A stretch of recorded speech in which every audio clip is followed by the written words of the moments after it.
हिंदवी स्वराज्याचे सरसंस्थापक रयतेचे राजे छत्रपती शिवाजी महाराजांना नतमस्तक होतो। सामाजिक समतेचे प्रतीक महामानव डॉक्टर बाबासाहेब आंबेडकरजींना अभिवादन करतो। आज माननीय मुख्यमंत्री देवेंद्र फडणवीसजी यांचा 22 जुलैला जन्मदिवस होता आणि आपले दिवंगत नेते अजितदादाची जयंती होती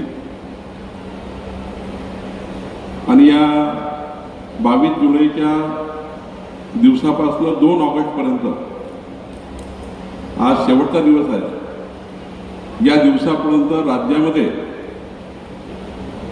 संपूर्ण विधानसभा मतदारसंघामध्ये छत्रपती शिवाजी महाराजोत्सव अभियान व्हावे आणि या अभियानाच्या माध्यमातून या राज्यातल्या 10 लाख परिवारांना विविध योजनांचा लाभ राज्यातल्या विविध खात्यांनी द्यावा अशी योजना राज्य सरकारने आम्ही तयार केली आणि मला एक गोष्टीचा अभिमान आहे की आज रत्नागिरीमध्ये आजच्या शिबिराच्या माध्यमातून जवळपास 2300 नवी लाभार्थ्यांना विविध योजनेच्या लाभातून आपण आता या शिबिराची योजना तयार केली आहे। खरं तर आज रत्नागिरीची माती ही रत्नाची खाण आहे। छत्रपती शिवाजी महाराजांनी स्वराज्य दिले आणि खरं तर या स्वराज्याच्या इतिहासातनं आपली ही पिढी छत्रपती शिवाजी महाराजांनी दिलेलं लोकाभिमुख पारदर्शी आणि गतिमान प्रशासन जे छत्रपती शिवाजी महाराजांनी दिलं ते प्रशासन या महाराष्ट्रात पुन्हा यावं या भावनेने आमचं सरकार देवेंद्रजी माननीय एकनाथजी सुनेत्राताई पुढे नेण्याचा प्रयत्न करतात आहे आणि सोबतच लोकमान्य टिळकांचं जन्मस्थान आणि लोकमान्य टिळकांनी दिलेला स्वाभिमान जागवण्याचंही काम या ठिकाणी आपण सर्व करतोय। खरं तर या भूमीचा माननीय उदय सामंतांनी उल्लेख केल्याप्रमाणे वीर सावरकरांची भूमी आहे। या भूमीतून आपल्याला खऱ्या अर्थाने जी ऊर्जा मिळतं ती ऊर्जा महाराष्ट्राला मजबूत करण्याच्या दिशेने आपला रत्नागिरी जिल्हा काम करतोय। महाराष्ट्राला ऊर्जा देण्याचं काम रत्नागिरी जिल्हा करताय। खऱ्या अर्थाने आपल्या सर्वांना या जिल्ह्याचा अभिमान आहे। आज या ठिकाणी खरं तर या कार्यक्रमाला प्रामुख्याने उपस्थित या जिल्ह्याचे पालकमंत्री आणि राज्यामध्ये उद्योग क्षेत्रामध्ये नवी क्रांती आणण्याकरता एक प्रचंड मोठी जबाबदारी महाराष्ट्राच्या विकासाची त्यांनी घेतली आहे।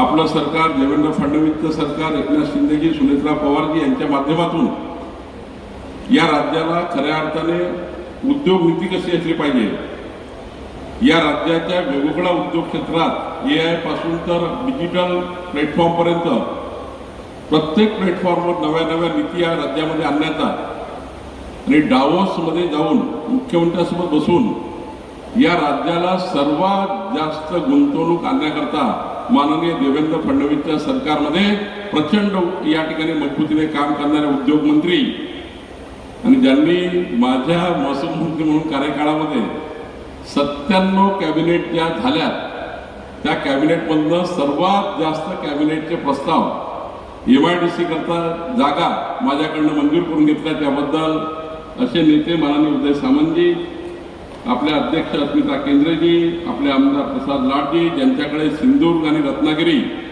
या भागातल्या छत्रपती शिवाजी महाराज राजस्व अभियानाच्या या महाराष्ट्रातल्या सर्व डिपार्टमेंटच्या योजना समाजाच्या शेवटच्या माणसापर्यंत पोहोचण्याची जबाबदारी आहे। आमचे आमदार प्रमोद जठारजी, भास्कर जाधवजी, या ठिकाणी शेखर निखमजी, किरण सामंतजी, आपल्या नगराध्यक्ष शिल्पा सुर्वेजी, आपले प्रशांत यादवजी, सतीश मोरेजी, आपले जिल्हाधिकारी मनोज जिंदालजी, आपले SP नितीन बगाटे आणि आपल्या जिल्हा परिषद CEO वैद्य रानडे समोर अनेक मान्यवर बसलेले आहेत, मागे अनेक मान्यवर बसलेले आहेत. सर्वांची नावं मी घेऊ शकलो नाही, त्याबद्दल खऱ्या अर्थाने आपली सर्वांची क्षमा मागतो. या ठिकाणी खऱ्या अर्थानं छत्रपती शिवाजी महाराजांचं महाराजस्व अभियान हे घेण्याचा निर्णय होत असताना हाच निर्णय झाला की महाराष्ट्रामध्ये आपलं सरकार जे गतिमान पारदर्शी लोकाभिमुख काम करण्याचा जो आम्ही संकल्प केला आहे, महामानव डॉक्टर बाबासाहेब आंबेडकरजींनी संविधानाने जे लोकांचे हक्क आहे ते कायम ठेवण्यासाठी आपल्या सर्वांना प्रेरणा दिली आहे. आणि म्हणून या ठिकाणी समाजाच्या शेवटच्या गरीब माणसाच्या कल्याणाकरता आपल्या सरकारने काम करावं आणि तहसील कार्यालयात जनतेने जाण्याऐवजी तहसील कार्यालयाने जनतेमध्ये जावं, सरकारने समाजासमोर जाऊन त्या ठिकाणी सर्व योजना पूर्ण कराव्या, ही भूमिका यामधली आहे. आणि म्हणून या ठिकाणी या योजनेची तयारी झाली. मला या गोष्टीचा अभिमान आहे की मागच्या 1.5 वर्षामध्ये महसूल खात्याच्या सर्व कोतवालपासून तर जिल्हाधिकाऱ्यापर्यंत, विभागीय आयुक्तापासून तर आमच्या महसूल खात्याच्या सर्व अधिकाऱ्यांनी प्रचंड ताकदीने या ठिकाणी या महसुली अभियानात काम केलं. आणि मला या गोष्टीचा अभिमान आहे. या महाराष्ट्राच्या सर्व समाजाला, सर्व व्यक्तीला या ठिकाणी न्याय देण्याचा प्रयत्न आपलं सरकार करत आहे. खरं तर जी उदय सामंतांनी सांगितले खरं आहे, अनादिकालापासून तसंच सर्वच खात्याला महत्त्व आहे. उद्योग खाते महत्त्वाचं आहे, महिला बालकल्याण खातं महत्त्वाचं आहे, आदिवासी विभागाचं खातं महत्त्वाचं आहे. सर्वच खाते 48 खाते महत्त्वाचे आहे. पण 2 विभागाला अनन्यसाधारण महत्त्व आहे. एक विभाग म्हणजे आपल्या 14 कोटी जनतेच्या जीवाचं रक्षण करणे, झोपून उठल्यापासून झोपतपर्यंत जनतेच्या जीवाच्या रक्षणाकरता काम करणारं पोलिसांचं खातं, जे गृह खातं आहे, जे माननीय मुख्यमंत्री सांभाळतात आहे. आणि दुसरं महत्त्वाचं 14 कोटी जनतेच्या मालमत्तेचं रक्षण करणारं, तुमची जमीन, या 14 कोटी जनतेची जमीन जी शेतजमीन आहे आणि आपले घरं, आपली प्रॉपर्टी, आपले प्लॉट, जे काही तुमची प्रॉपर्टी आहे याचे जतन करण्याचं काम, याला सांभाळण्याचं काम, जनतेची प्रॉपर्टी कायम ठेवण्याचं काम, जनतेशी कुठली बेईमानी न होऊ देता त्या जनतेला त्याची मालमत्ता ही या ठिकाणी त्या मालमत्तेचं रक्षण करण्याची जबाबदारी ही महसूल खात्यावर आहे. आणि म्हणून या 2 खात्याच्या माध्यमातून अनादिकालापासून या ठिकाणी समाजाला आपण पुढे नेण्याचं काम करतो आहे. आणि म्हणून या ठिकाणी शेतकऱ्याच्या जमिनीचे प्रश्न असतील, कुटुंबाच्या घराचे प्रश्न असतील, आदिवासी बांधवाच्या हक्काचे प्रश्न असतील, महिला विद्यार्थ्यांना भेडसावणारे प्रश्न असतील, या सर्व प्रश्नाला निगडीत असलेलं महसूल खातं आहे. आणि म्हणून खऱ्या अर्थाने सर्वसामान्य जनतेच्या आयुष्याशी जोडणारं आणि सर्वसामान्य जनतेला, शेतकरी शेतमजुराला न्याय देण्याकरता काम करण्याची जबाबदारी ही महसूल खात्याची आहे. आणि म्हणून या ठिकाणी मला अभिमान आहे की आमचे जिल्हाधिकारी, आमचे CO आणि आमच्या संपूर्ण विभागाच्या संपूर्ण टीमनी या ठिकाणी ज्या विभागाचे स्टॉल लागलेले आहेत त्या सर्व विभागांनी, मग त्या ठिकाणी ग्रामविकास विभाग आहे, कृषी विभाग आहे, या ठिकाणी पशुसंवर्धन विभाग आहे, मत्स्य व्यवसाय विभाग आहे, या सर्वच विभागाने या राज्यामध्ये प्रचंड काम सुरू केलं. आणि आमचे जिल्हाधिकारी जिंदाल आणि आमच्या या ठिकाणी CO या ठिकाणी वैद्यजींनी या ठिकाणी या जिल्ह्यामध्ये 2,72,285 परिवारांना या 1.5 वर्षामध्ये आमच्या समोर बसलेल्या महसूल अधिकाऱ्यांनी या ठिकाणी लाभ मिळवून देण्याचं या ठिकाणी काम केलं आहे.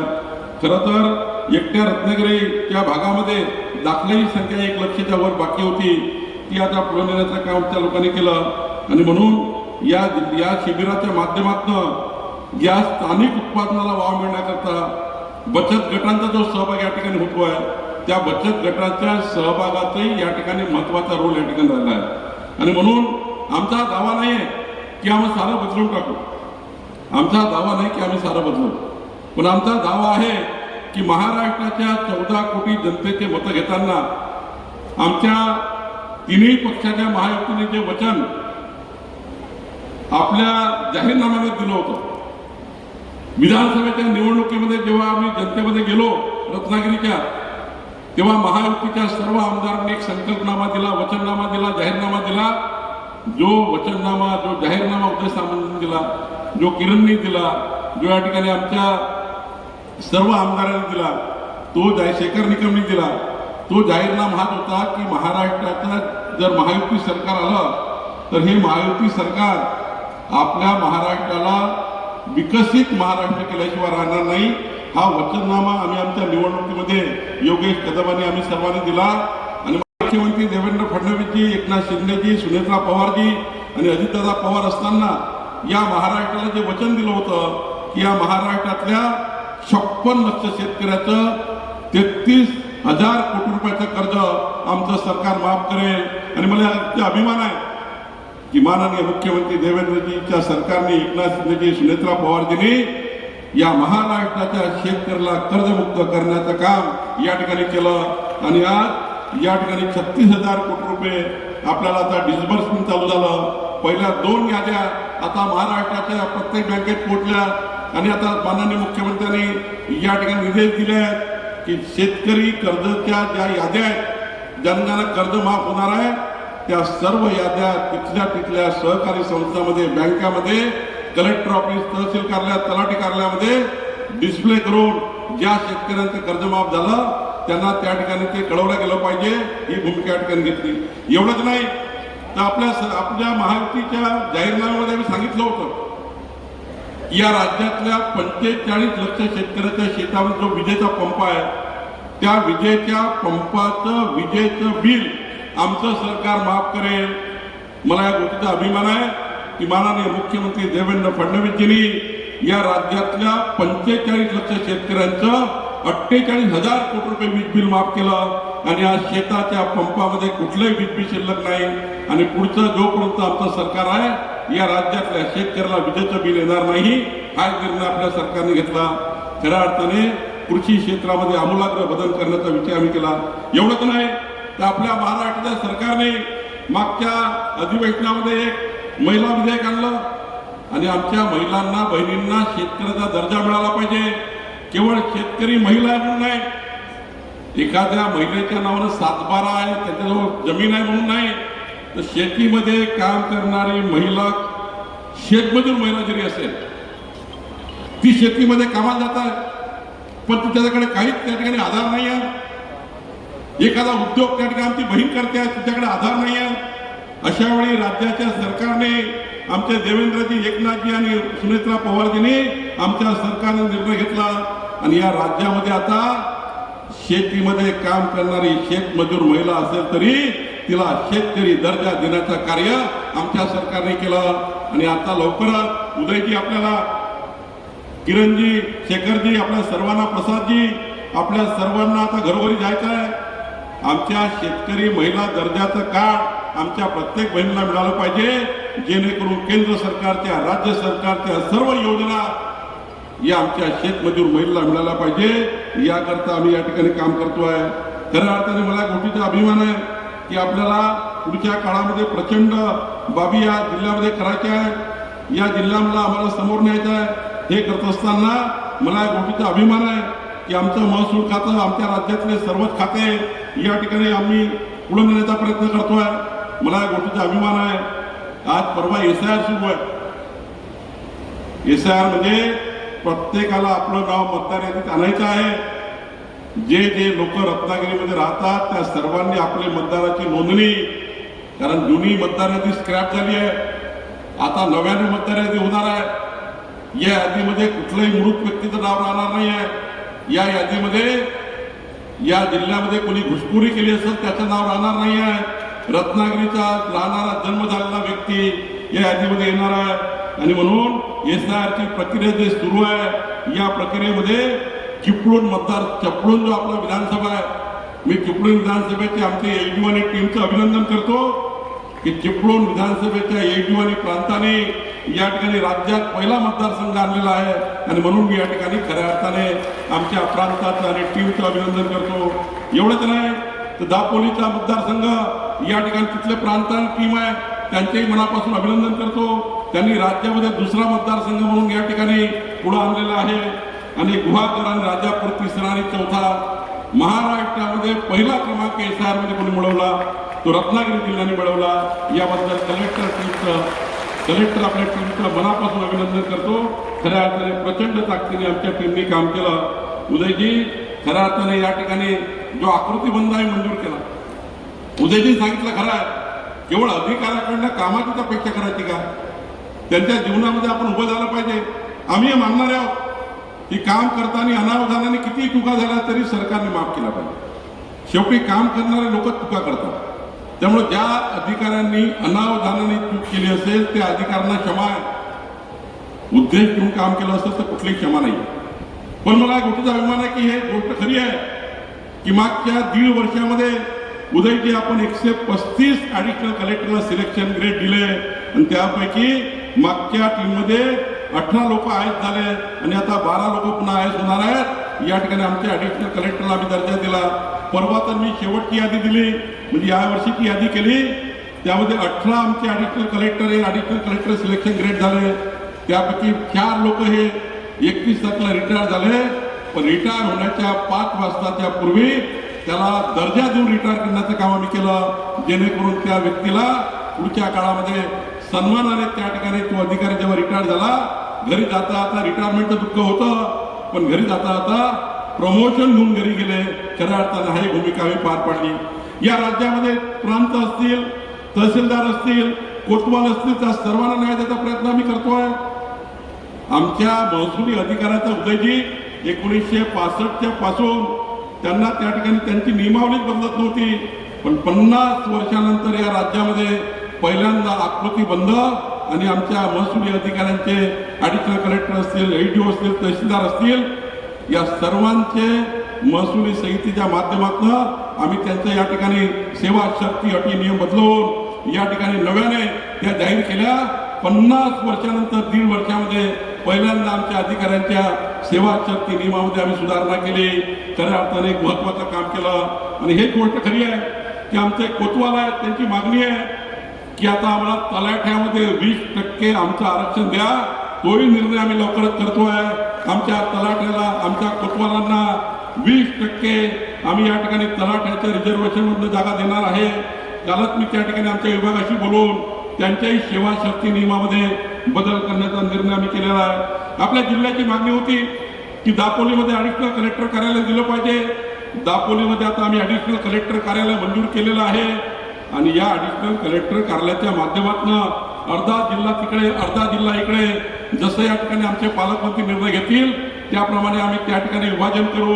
एवढंच नाही तर आपण रायपाटण किंवा या ठिकाणी दुसरे गावाला 2 नावं आलेले आहेत। एक ॲडिशनल तहसीलदार कार्यालय आपली मागणी आहे। या 2 पैकी जो त्या ठिकाणी पालकमंत्र्यांनी आपली टीम ठरवेल, आमचे जिल्हाधिकारी भौगोलिक परिस्थितीनुसार ठरवेल, त्याप्रमाणे एक ॲडिशनल कलेक्टर कार्यालय सुद्धा ॲडिशनल तहसीलदार कार्यालय देण्याचा निर्णय आम्ही या ठिकाणी आता करतोय। एक ॲडिशनल कलेक्टर कार्यालय, एक ॲडिशनल तहसीलदार कार्यालय आणि आता प्रसाद लाडने मागणी केलेली आहे की आमच्या चिपळूणच्या भागाला सुद्धा काहीतरी त्या ठिकाणी प्रशासकीय मजबूतीकरण करा।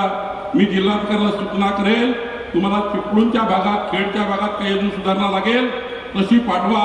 निश्चितपणे सरकार हे चिपळूणसाठी आणि खेडसाठी निर्णय करून देईल, याची काळजी करायची गरज नाही। आणि त्यामुळे खऱ्या अर्थाने या जिल्ह्याला मजबूत करणे, कोकण हे महाराष्ट्राचं वैभव आहे, या वैभवाला पुन्हा वैभवाकडे नेणे ही भूमिका या ठिकाणी माननीय उदय सामंत यांनी व्यक्त केली आहे। मी या भूमिकेला पुढे नेतोय। एवढंच नाही तर मला गोष्टीचा अभिमान आहे की राज्यामध्ये आता उदयजी आपण मुख्यमंत्री बळीराजा शेत पालन रस्ते योजना आणली आहे। आज मी मालगुणमध्ये एका शेत रस्त्यावर जाऊन आलो। 650 मीटरचा शेत रस्ता आहे, तो रेकॉर्डवर नाही आहे। पत्रकार बंधूंनी नोंद घेतली पाहिजे, रेकॉर्डवरच नाही आहे। या जिल्ह्याचे जवळपास 4000 शेत रस्त्याच्या जे रेकॉर्डवर नाही आहे। इंग्रजाच्या काळात तरी मोजणी झाली होती। इंग्रजाच्या काळामध्ये या जिल्ह्याचं मॅपिंग झालं होतं, तेव्हापासून या जिल्ह्याचं मॅपिंगच झालं नाही आहे। पण आमच्या महसूल खात्याने